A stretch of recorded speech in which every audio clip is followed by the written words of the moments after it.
नमस्कार विद्यार्थियों। आज हम कक्षा 10वीं की सामाजिक विज्ञान पढ़ रहे हैं और उसमें जो हमारा पहला पाठ है स्वर्णिम भारत, उसमें से अध्ययन करेंगे हम। जैसा कि सिलेबस 40% कम कर दिया है बोर्ड ने, तो हम नए सिलेबस के अनुसार ही पढ़ेंगे। पहले पार्ट में आपके रखा है मौर्य वंश, गुप्त वंश और वर्धन वंश। तो आज हम देखेंगे मौर्य वंश, मौर्य वंश की स्थापना। तो मौर्य वंश की स्थापना किस प्रकार से हुई और कहाँ पर हुई, तो देखेंगे कि पूरा ही भारत प्राचीन काल में हम देखते हैं तो 16 महाजनपदों में बटा हुआ था। लेकिन 16 महाजनपदों में कुछ महाजनपद शक्तिशाली हुए और उन्होंने क्या किया कि दूसरे महाजनपदों को अपने अंदर मिलाना शुरू कर दिया और साम्राज्य का रूप लेते गए। इस तरह से मगध एक साम्राज्य के रूप में अस्तित्व में आया। और कब अस्तित्व में आया, कौन से वंश के समय में अस्तित्व में आया, तो देखो मगध यहाँ पड़ता है। और मगध हर्यक वंश के समय में, हर्यक वंश के समय में साम्राज्य के रूप में अस्तित्व में आया, एक साम्राज्य बना। इसकी जानकारी अपने को ऋग्वेद से मिलती है। कहाँ से मिलती है? ऋग्वेद से मिलती है। लेकिन हम पढ़ रहे हैं यहाँ पर मौर्य वंश। तो मौर्य वंश की स्थापना इस मगध में हुई। किस प्रकार से हुई, इसके पीछे बहुत ही लंबी चौड़ी स्टोरी है। तुम्हारे सिलेबस में जितना दिया है उसके अनुसार हम पढ़ते हैं। तो देखो मगध में मौर्य वंश की स्थापना किस प्रकार से हुई।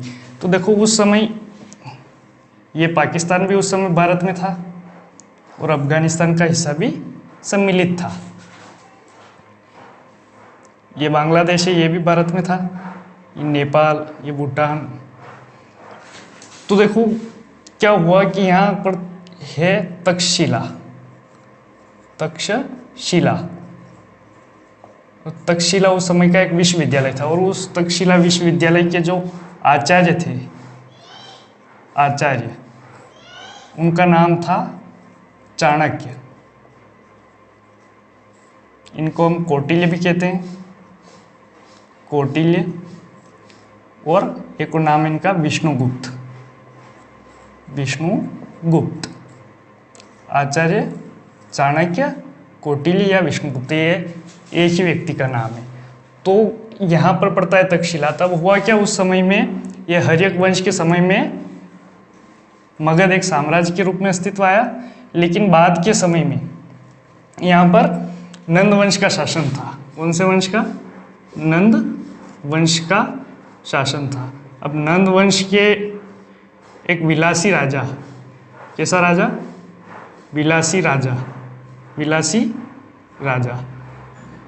जिसका नाम था गणानंद का शासन था। अब क्या हुआ उस समय में कि इस तरफ से ये उत्तर दिशा, ये दक्षिण, ये पश्चिम और ये पूर्व। तो इस दिशा से यानी उत्तर पूर्व की तरफ से, इस दिशा से सिकंदर के आक्रमण हुए उस समय। अब सिकंदर कौन था? तो ये एक यूनानी शासक था, मकदूनिया का। कहाँ का? मकदूनिया का शासक, मकदूनिया का शासक था सिकंदर। अब सिकंदर ने आक्रमण क्यों किया भारत के ऊपर?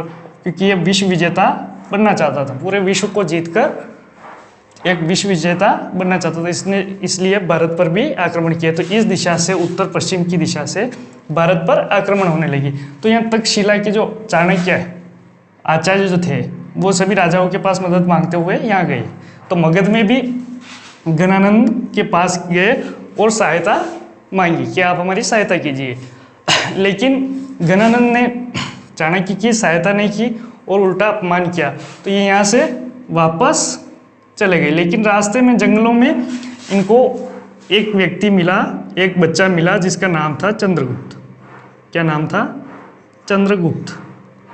पूरा नाम था इसका चंद्रगुप्त मौर्य। ये चंद्रगुप्त मौर्य जो था, एक बालक इनको जंगलों में दिखा और यह दूसरे बालकों के साथ में एक खेल खेल रहा था जिसका नाम था राजकीलम नाम का खेल खेल रहा था। बताया जाता है कि इसकी प्रतिभा देख करके आचार्य चाणक्य ने इसको एक शिकारी से खरीद लिया। किससे खरीद लिया? शिकारी से खरीद लिया और अपने साथ में ले गए शिकारी से खरीद लिया और अपने साथ ले गए तक्षशिला। तक्षशिला विश्वविद्यालय यहाँ ले गए और बड़ा होने तक यहीं पर इसकी शिक्षा पूरी कराई खरीदने के बाद में। तो यहाँ पर बड़ा होता गया और इस चंद्रगुप्त और आचार्य चाणक्य ने मिलकर यहाँ मगध वाले क्षेत्र में कुछ विद्रोह कराए और जो जनता थी यहाँ की वो भी असंतुष्ट थी, यानी कि इस राजा गणानंद को पसंद नहीं करती थी। किसी प्रकार से चंद्रगुप्त ने गणानंद को हरा दिया। अब कब हराया? तो 322 ईसा पूर्व, 322 ईस्वी पूर्व में गणानंद को हराकर चंद्रगुप्त मौर्य मगध का शासक बन गया। इस तरह से मगध में मौर्य वंश की स्थापना हुई। अब क्या हुआ कि आगे उस समय मकदूनिया का जो सिकंदर शासक था ये तो नहीं था, लेकिन इसका एक सेनापति जिसका नाम था Seleucus Nicator. Seleucus Nicator, Seleucus Nicator ने उस समय भारत पर फिर से आक्रमण करना शुरू कर दिया। कब आक्रमण करना शुरू कर दिया? तो सेल्यूकस निकेटर ने आक्रमण किया, सेल्यूकस ने आक्रमण किया 305 ईस्वी पूर्व के लगभग भारत पर आक्रमण किया। तो उस समय मौर्य वंश की स्थापना हो चुकी थी और मगध का जो शासक था चंद्रगुप्त मौर्य था। चंद्रगुप्त मौर्य के समय में सेल्यूकस ने भारत पर आक्रमण किया 305 ईस्वी पूर्व में। अब क्या हुआ कि इस युद्ध में सेल्यूकस निकेटर हार गया, इसकी पराजय हुई। पराजय होने के बाद में कुछ इधर वाले क्षेत्र चंद्रगुप्त को मिल गए, इधर अफगानिस्तान के आसपास। अब देखेंगे हम तो चंद्रगुप्त मौर्य की सीमा यहाँ बंगाल से लेकर के इधर ईरान की सीमा तक लगती थी। यहाँ कश्मीर भी था, गुजरात था, ये इधर बलूचिस्तान था, सिंध वाला प्रदेश था, अफगानिस्तान के भाग थे, इधर ये गुजरात भी सम्मिलित था ये। और तमिल ग्रंथ, नाम याद रखना, अहना नुरु और मुरना नुरु, इन दो तमिल ग्रंथों से पता चलता है कि चंद्रगुप्त मौर्य ने दक्षिण भारत पर भी आक्रमण किए थे। अब इतना सारा क्षेत्र सम्मिलित हो गया जब सेल्यूकस ने इधर वाला क्षेत्र भी दे दिया। अब क्या हुआ कि सेल्यूकस ने 500 हाथी उपहार में प्राप्त किए। किससे प्राप्त किए? तो चंद्रगुप्त मौर्य ने 500 हाथी उपहार में दिए सेल्यूकस निकेटर ने। क्यों दिए? क्योंकि इसने अपनी एक पुत्री का विवाह चंद्रगुप्त मौर्य से कराया। चंद्रगुप्त मौर्य से कराया पुत्री, और उसका नाम हेलेना था। हेलेना का विवाह कराया था। और बाद में, इतना होने के बाद में, अंत समय में चंद्रगुप्त मौर्य ने भद्रबाहु नाम के व्यक्ति से जैन धर्म अपना लिया। भद्रबाहु से प्रेरित होकर जैन धर्म अपना लिया। किसने अपना लिया? चंद्रगुप्त मौर्य ने। किससे प्रेरित होकर? तो एक जैन संत भद्रबाहु से प्रेरित होकर जैन धर्म अपना लिया। अब देखो, ये यहाँ पड़ता है कर्नाटक, महाराष्ट्र के नीचे कर्नाटक, सॉरी थोड़ा नीचे कर्नाटक में, यहाँ पर मैसूर है, मैसूर। और मैसूर में ही एक जगह का नाम है श्रवण बेलगोला। श्रवण बेलगोला में क्या किया? चंद्रगुप्त मौर्य ने अपना शरीर त्याग दिया। अब कभी कभी पूछा जाता है कि चंद्रगुप्त मौर्य ने अपना शरीर किस प्रकार से त्यागा या किस प्रकार से मृत्यु हुई। तो एक जैन धर्म में एक पद्धति है कि जो जैन मुनि संत होते हैं वो उपवास करके अपना शरीर त्यागते हैं। कैसे? उपवास करके। उपवास करके यानी खाना पीना सब छोड़ देते हैं और उसके बाद उनके शरीर में से जान निकल जाती है। इस पद्धति को कहते हैं सल्लेखना पद्धति। सल्लेखना पद्धति, इस पद्धति से शरीर त्याग देते हैं। अब ये कब हुआ? मैसूर में, तो 298 ईस्वी पूर्व, यानी चंद्रगुप्त मौर्य का जो शासनकाल कहलाता है वो 322 ईस्वी पूर्व से लेकर के 298 ईस्वी पूर्व तक। तो चंद्रगुप्त की मृत्यु के पश्चात मगध में उसका पुत्र शासन करता है। चंद्रगुप्त के रहते हुए ही चंद्रगुप्त ने अपना एक उत्तराधिकारी घोषित कर दिया था जिसका नाम था बिंदुसार। बिंदुसार ने कुछ ज़्यादा कार्य नहीं किए, उसका इतिहास भी कम है चंद्रगुप्त से। तो देखो बिंदुसार के बारे में कुछ सामान्य सी जानकारी। बिंदुसार चंद्रगुप्त की मृत्यु के बाद में मगध का जो शासक बना वो बना बिंदुसार। इस चंद्रगुप्त मौर्य के बाद में शासक बना बिंदुसार। सॉरी आपको प्रॉब्लम हुई बीच में। बिंदुसार को यूनानी लेखक कहते हैं अमित्रोचेट्स।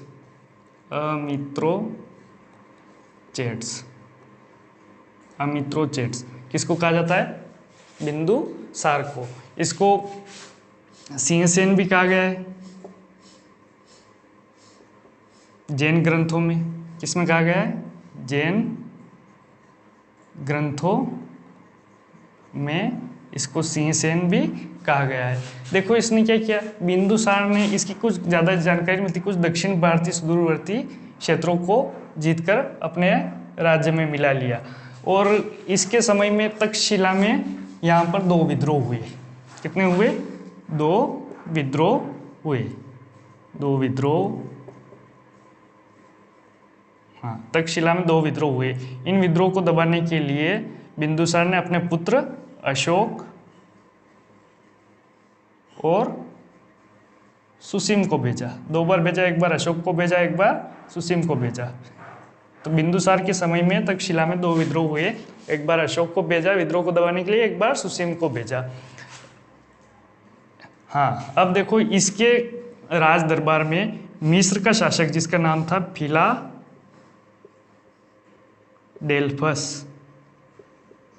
जिसको मेली द्वितीय भी कहा गया, मेली द्वितीय, इसने अपना एक राजदूत जिसका नाम था